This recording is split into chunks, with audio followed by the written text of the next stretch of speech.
Thank you, Prime Minister. Do you have time for one more question? Yes, sure. Yes. Gentleman there.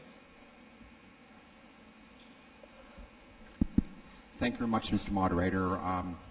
And thank you, George, for letting me follow behind you. Mr. Prime Minister, thank you very much for your opening comments and especially for hosting such a great event so far.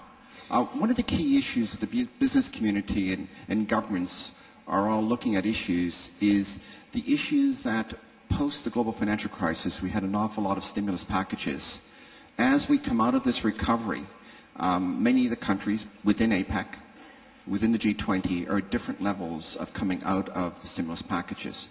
At what point, one deflection point, do you see that the stimulus packages should be unwinding before there's this too much elasticity within the bubble before we have another burst? This is something which the governments have to discuss. I think the consensus in the G20 is that this is not the moment yet, and the moment will have to be coordinated so that countries come out in an orderly sort of way. The fiscal stimulus packages, the spending, is less difficult to arrange because you can gradually tail off the spending and then you can watch whether the economy is growing again. The more difficult part is the monetary part and the financial system part. The monetary part, because if you withdraw the monetary stimulus too late, you risk inflating a bubble. You may not be there yet in the major economies, but in Asia we have seen stock markets go up, we have seen property markets go up. Hong Kong has seen this, so has Singapore to some extent. And it's connected to this global monetary conditions. We have to live with it for now and manage the difficulty. But if it becomes a significant and broad, widespread bubble, because we withdraw the monetary, we defer the monetary tightening for too long, we will have a serious problem.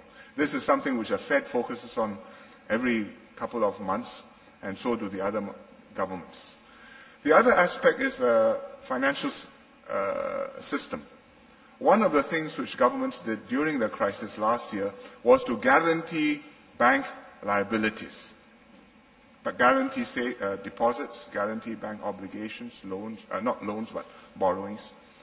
And they had no choice because once Ireland moved in Europe, other European governments decided they had to do the same. And then governments in this part of the world decided they had to do the same. And Singapore suddenly found ourselves one day having to make a decision whether or not we do this. And we took a deep breath. And we've always said that banks, banks are banks and governments are governments. And anybody putting money into banks has to decide for themselves which is the safest bank and what is the sensible place to put your money. But given what was happening around the world, if we didn't act, we were going to have a problem in Singapore because at the click of a mouse, several $100 million can travel from point A to point B, and some banking system will suddenly find itself under great stress. So we had to move, and other governments in Asia also had to move. We said for 2 years, the others have generally said about for 2 years.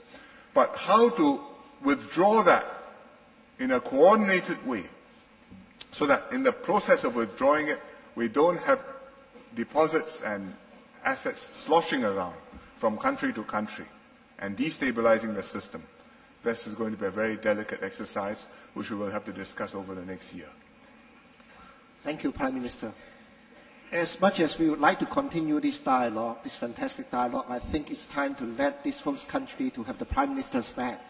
And on behalf of the delegates here, Prime Minister, may I thank you for opening this session, and also a big thank you to Singapore for hosting this wonderful event. Thank you very much.